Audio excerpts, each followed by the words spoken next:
Hey guys, welcome back to another bold breakdown here on the Guilty as Charged podcast YouTube channel. This is Alex back at it again on another Saturday. What I wanted to do in this video was last podcast we recorded and we talked about sort of what our off-season primer was using over the cap and sort of predicting how free agency would go. If you remember, we sort of did it, or was it over the cap? Yeah, it was over the cap. But we sort of used this webpage. You can use this and come up with any combination for free agent moves you want. So I believe the moves that we decided to do were we decided to cut Trey Turner. We decided to cut Casey Hayward. We re-signed Mike Henry. We re-signed Mike Davis and also extended Mike Williams to sort of lessen the cap hit in that regard, that 15 million he has.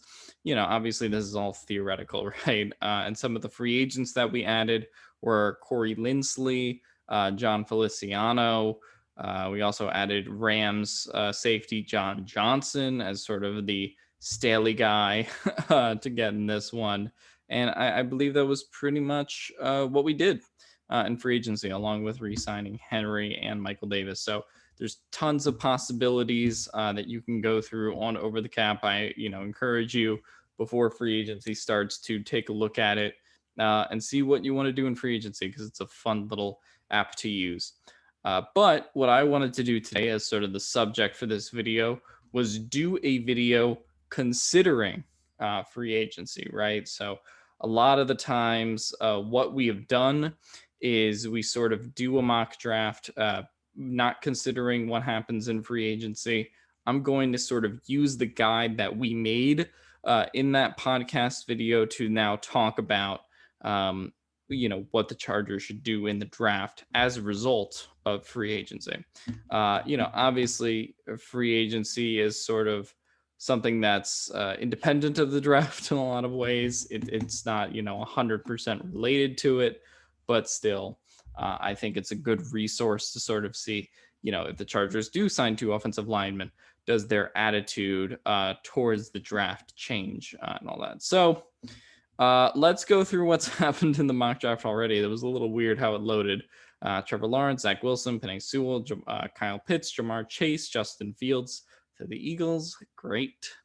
Jalen Waddle, Caleb Farley, Patrick Surtain, Rashawn Slater is off the board in this mock. Micah Parsons, and then Trey Lance. All right. So what do I want to do in round one? In this case, we haven't totally fixed the offensive line in this free agency. In a theoretical world where the Chargers sign Corey Linsley and then go after an Alejandro Villanueva, you can consider the offensive line patched up in that regard. Or at least they would have spent significant capital on it in free agency. But in this one, we signed Corey Linsley and we signed John Feliciano, which both of them are great interior linemen, but we haven't solved the tackle problem. And I went with him in my Bolt Beat mock draft, but I'm also going to go with him here. I'm going to go with Christian Darrisaw. I think he is the sort of, he may not be the best player available. I don't know how Devonta Smith is still on the board at 12. I don't think that's very realistic, but sometimes you get those sort of mock drafts with the Draft Network. But I'm going to go with Christian Darrisaw. I value him over Cosme as a tackle. And sort of you have some of your guards figured out. So I think you can wait on the interior part of it. Grab Christian Darrisaw, and he is sort of your left tackle or right tackle of the future. You get a big guy here who's going to be the face of the franchise. Not really the face of the franchise, that's Herbert, but he's going to be a tackle that's going to be crucial in protecting Herbert and going to be crucial for the Chargers for many years to come in this mock draft at least.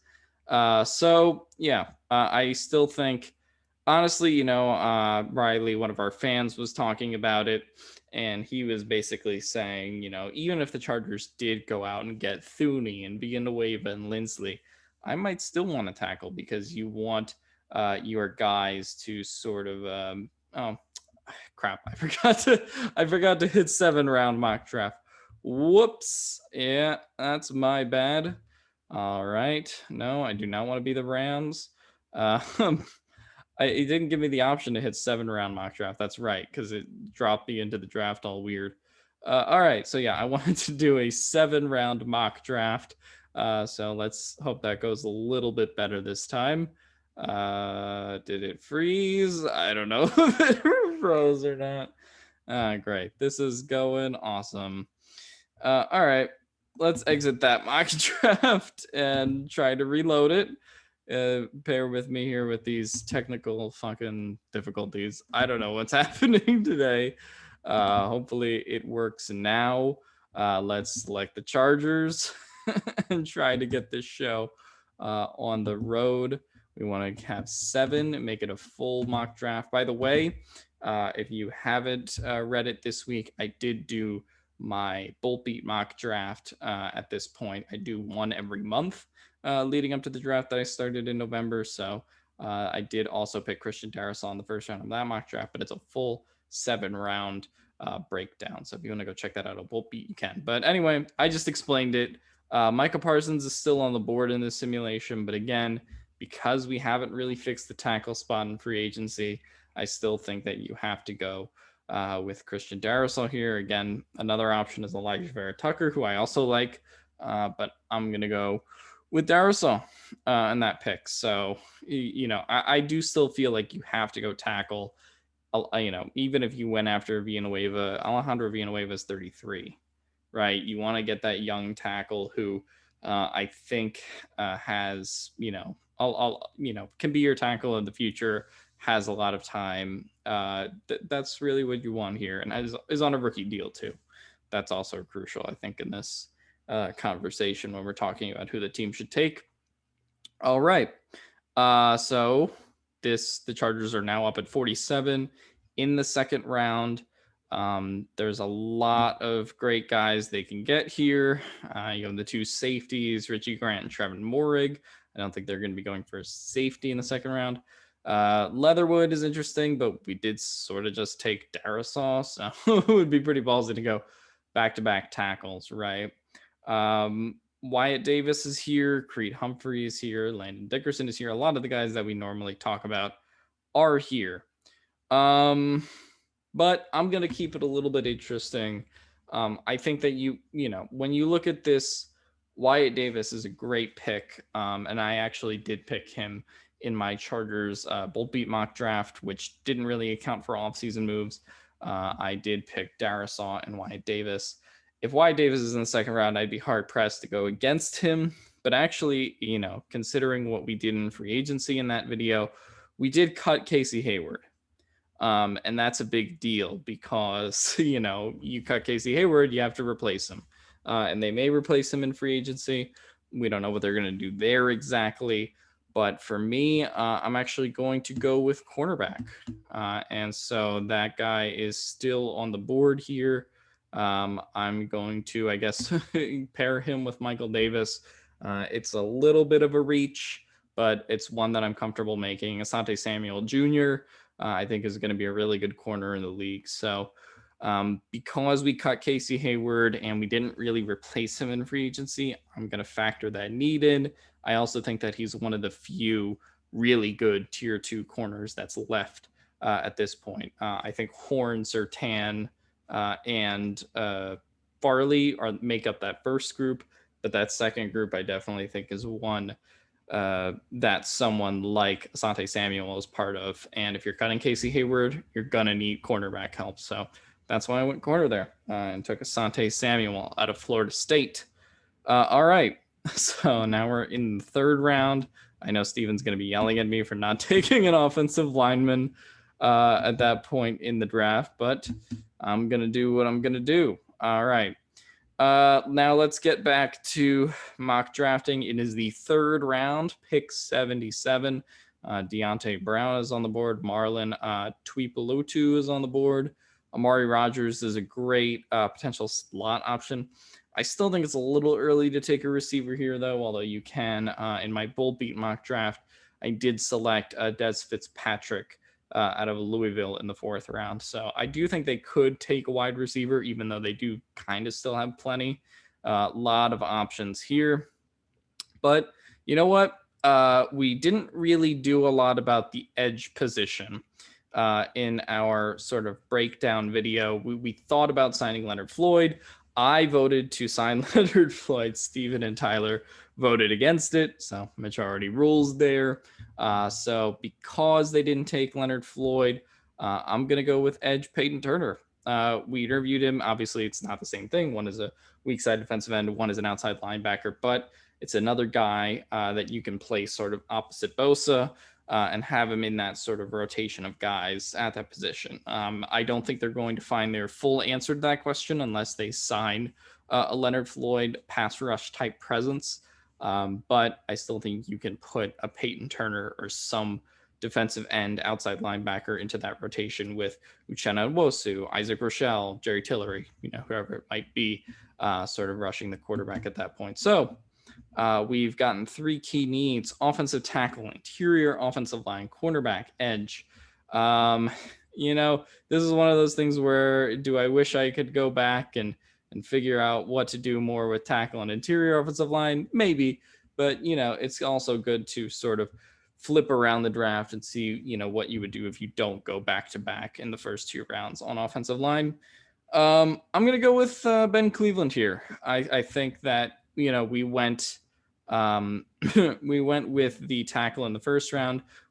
Even though we signed John Feliciano and we did sign Corey Linsley, I would like another guard, preferably one who could eventually really become a starter fairly quickly. And I think Ben Cleveland is the best that you're going to do here in the, it's the 3rd round compensatory pick.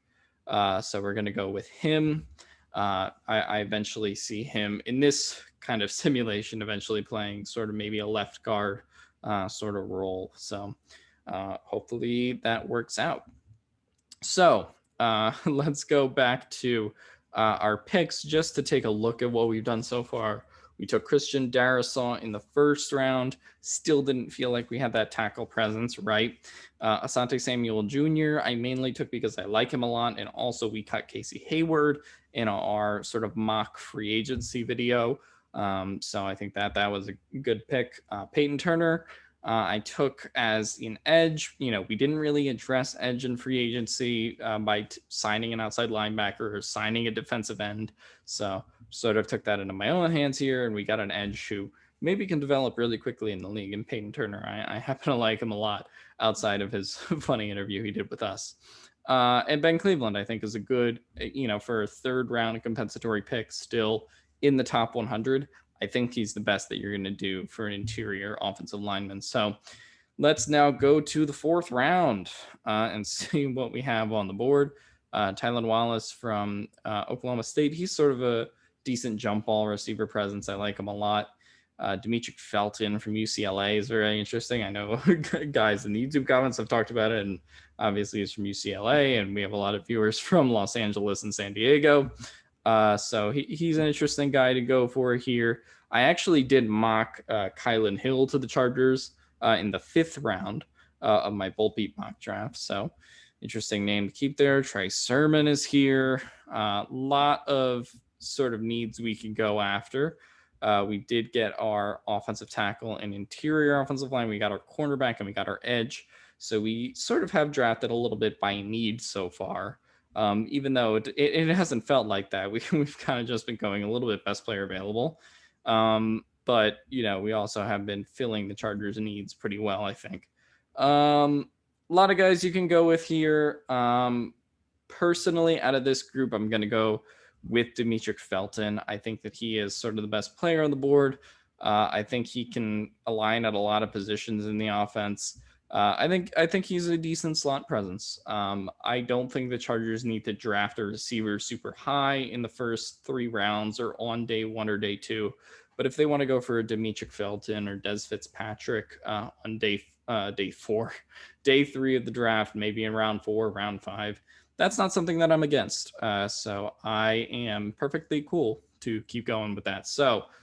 So far, we have filled up a lot of needs. Offensive tackle, the interior offensive line we've taken care of. We did re-sign Mike Williams in that simulation, but, Demetric Felton is not something that affects Mike Williams, right? We did extend Mike Williams in our video. So, you just kind of have him as a slot receiver and you see if he develops over time. I think that that's what the real role is for a lot of these receivers that are being selected on day 3. And I mean, we saw what the Chargers did last year with Joe Reed and KJ Hill. Joe Reed, Joe Reed didn't really take a snap at receiver last year. He was mainly used sort of as a running back, trick play guy. We also saw, KJ Hill started to get used a little more towards the end of the season. But the Chargers usually just kind of draft some guys and see if they float up to the top of the depth chart. So that could absolutely be kind of Demetric Felton type pick. And also he's from UCLA. They did draft Joshua Kelly last year in the same round, right? So interesting to keep track of. All right. So now we are in round 5. A lot of guys you can go with here. Ellers, we did kind of take an edge, so I don't know if I want to go with Jonathan Cooper, Ellerson Smith. Let's see sort of what options we have here. All right. Simi Fehoko, I think, is an interesting guy to watch. If he's, if the Chargers haven't taken a receiver, but we did just take Demetric Felton. I love Anthony Schwartz. I've said it a bunch of times when we did the mock draft with the director. He's one of my favorite prospects in this class. And when you watch him, there is a lot of Tyreek Hill type energy in the video. Whenever you watch him, he's a firecracker. I think that he would be a really interesting guy here. But as I said, we did just take Demetric Felton.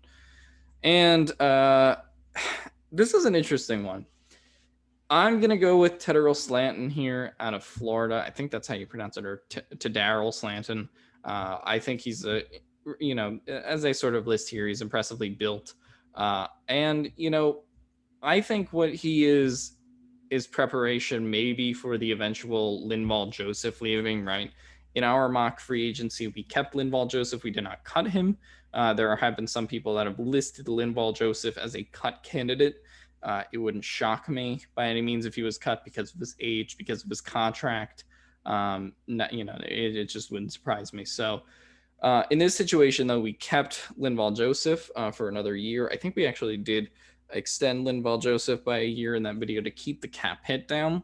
But if you get Tedderell Slanton here in the 5th round, you can have him develop kind of in this time. I do think he's more ready to play than some of the other defensive line prospects you can get here. But yeah, I do still think he has a lot to work on with his athleticism, maintaining his balance as well. I think that's two things he can really work on better. But they do need an internal defensive lineman here because of the future of the position. And basically, Joseph, even if you extend him to keep the cap hit down, you could probably still get off that contract next year. It wouldn't be too bad because I don't think there would be so much dead cap around a 1-year extension. But Tedderell Slanton is going to be my guy here. It does fill that interior defensive line need and gives the Chargers a little bit more certainty in the trenches going forward as a franchise if they do eventually want to move on from Linval Joseph within the next 1 or 2 years, right? So yeah, I you guys have been able to see the picks. I've been watching them, but I've just been looking at purely the guys that have been taken. Maybe by the end of the draft, I'll look and see which teams picked which players. But that part's not interesting to me. I just have to look at which guys are available, right? Also worth noting, I am doing the basic draft network. I didn't get the premium thing that Tyler got, where people call you for trades every 2 minutes. That's an interesting way to use the draft network, but I'm just doing it with no trade options. Real old school approach by me here. All right, so we're in a position where so far through the first 5 rounds, we picked Christian Darrisaw. We got Asante Samuel Jr. as a cornerback of the future. We have Peyton Turner as an edge. Ben Cleveland as our interior offensive lineman. And Demetric Felton as a wide receiver. Tedderell Slanton as an interior defensive lineman. So, there's a lot of ways they could go here. I know recently I think they met with Jarrett Patterson, the running back out of Buffalo. So potentially that's a pick here. I'm not super big into his game. I mean, I don't know. I think Jarrett Patterson's interesting, but he's sort of I don't know. He's kind of another Eckler, but like I don't think he's that dynamic. Like if the Chargers are going to draft a running back, I'd prefer it to be maybe a bigger, more powerful running back that complements Eckler and Jackson and Kelly well. Maybe like a 6-foot type guy. There aren't going to be many power backs here, but that's sort of what I would envision in terms of complementing the guys that they have now. All right. So we are in round 6. Like I said before, we're going to be up in another couple picks, I believe, because of the Chargers trades. I think this is actually the Jaguars 6th-round pick that the Titans traded us for Desmond King. It's a little bit, you have to go back and remember whose picks were what. But yeah, a lot of options of what the Chargers can do here. They filled most of their primary needs. And remember, in the simulation, we did extend Hunter Henry. Not a lot to do there. So they can go out and grab a lot of guys here. I'm just curious to see kind of what the linebacker depth is at this point, because that's a position that I could see the Chargers drafting maybe on early day 3 or late day 2, if they really want to go grab some depth. And it's not great depth, honestly, at this point. If you're looking at linebacker in the draft, Tough Borland is a guy I like out of Ohio State, but he's not. I don't know.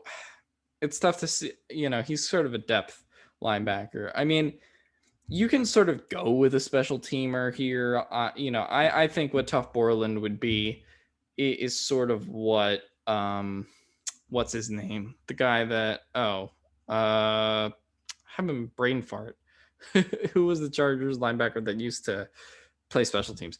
God, Zubner, Nick Zubner. I think that's kind of what Tough Borland would be at the NFL level. I don't think you're looking at him as a starter, but maybe you get him in sort of a special teams role. I wouldn't hate that, but they kind of did draft for special teams last year with Alohi Gilman. Maybe they go in that direction again, but I don't see Tough Borland playing starting linebacker at the NFL level, especially when you look at some of the guys the Chargers currently have on the team. At tight end, it's a little bit more interesting. I like Nick Eubanks out of Michigan. Matt Bushman was kind of my guy coming out of BYU. His draft stock has really dipped from where it was, early in the college football season last year. So I don't know if I really want to do tight end, though, because, basically in our free agency scenario, we did run Henry, Anderson, and Parham back. So to me, there's not really much of a reason to go after a tight end in this position. I've kind of been drawing this pick out for a while. Let's see. All right, I'm just curious to see sort of what positional players are here now. I'm going to bolster the tackle depth a little bit, and here in round 6, the Chargers get a project tackle a little bit with Braden James, or Brendan James, sorry. I wrote about him in my Bulpy mock draft, I believe in February. No, not in January. I wrote about Brendan James. I think he's sort of a backup, maybe potential swing tackle. I think he has some of that potential eventually, and he's definitely a really good run blocker, but I'm going to take him here. You add some of your tackle depth, and as we demonstrated in our free agency scenario, we didn't really address tackle, and that's the one thing that lacked. So even though we went Christian Darrisaw round 1, I think having another tackle to compete and develop, that's important. And maybe finally we can put the Trey Pipkins project behind us and bring on another project. All right, in this scenario, Chris Evans is a guy that we talked to on the podcast. I think he's interesting. He's sort of a day 3 gamble. His stock dropped because he had an academic suspension.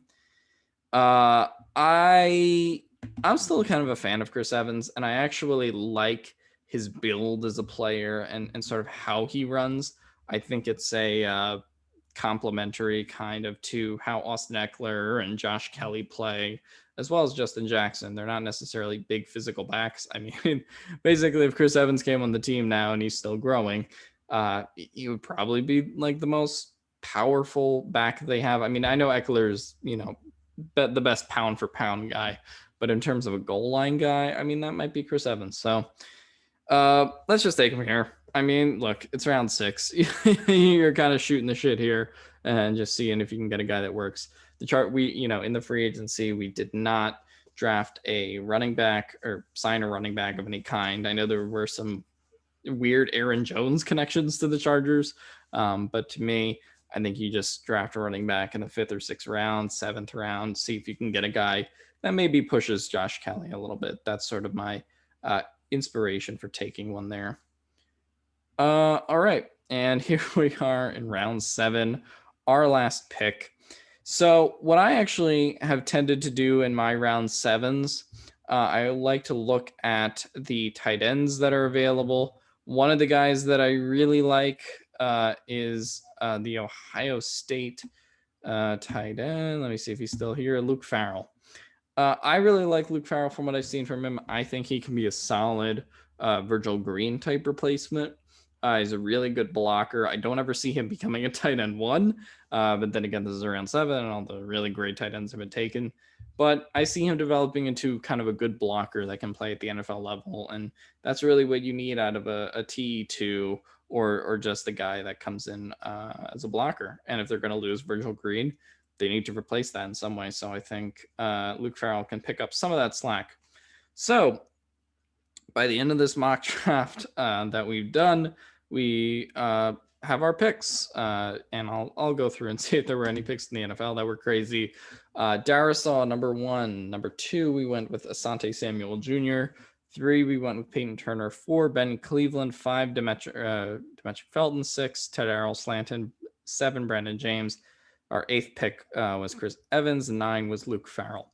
All right, so on paper, doesn't seem like there's any need we forgot. We did address it pretty well. The only thing I might have done is I might have pushed edge to round 4 and then taken an interior offensive lineman in like round 3-ish. I think that might have been a little bit better, but that's really the only thing that I regretted this draft. I think you got Christian Darrisaw, who's your tackle of the future. You get Asante Samuel, who's your cornerback of the future, along with Michael Davis. And you get Peyton Turner, good edge, can kind of compete in the rotation, get his snaps, I think, immediately in year 1. Ben Cleveland, good interior offensive lineman. Demetric Felton, potential slot receiver. You see how that plays out. Darrell Slanton is a potential, we're using that word a lot, but he's a potential Linval Joseph replacement if the team decides to cut him or move on from him later. We did extend him in this free agency scenario, but they can get off of that money in certain ways. So, and who knows if they'll actually end up extending him in real life. Braden James, good tackle depth. I like him out of Nebraska. Chris Evans in the 6th round, or the second 6th round pick. And Luke Farrell out of Ohio State is a good blocking tight end. And I think that this kind of fits the roster pretty well. And this isn't too far off from what I actually did in my mock draft. I actually did take Christian Darrisaw, Peyton Turner, and I also think Luke Farrell in my Bolt Beat mock draft. So if you want to go read that, you can over on boltbeat.com. But yeah, let me know in the comments if you guys want to play with the over the cap machine. That's totally fine. I know a lot of people leave me, how they would do the off season as Tom Telesco in the comments down below. So if you want to do that, do that. Yeah, leave a like if you like the video, subscribe if you're not subscribed. I check the YouTube analytics, and let me tell you, only 33% of you are subscribed. So you better go subscribe and hit the bell down there as well. Yeah, that's going to be it for me. So this was my mock draft after our free agency, or considering our free agency moves. And I would say that they did affect it somewhat. That was sort of my thinking on the Asante Samuel pick, certainly, as well as the Peyton Turner pick, because we didn't really go out and get a great edge, either an outside linebacker or defensive end in free agency. So I think those are the 2 picks where I really thought about what we did in free agency the most. All the other picks didn't really have much to do with free agency, though. Darrisaw, I mean, maybe if we drafted an Alejandro Villanueva type, that would shift Tom Telesco's thinking about, the first round being tackle or bust. But didn't really shift mine, and we didn't take Villanueva in our free agency mock anyway. But that's going to do it for me. So overall, I think this was kind of a fun simulation. Let me know what you guys thought in the comments down below. Give me your mock draft questions or your free agency, simulations in the comments down below, and I'll be happy to read them. So I will see you guys next time.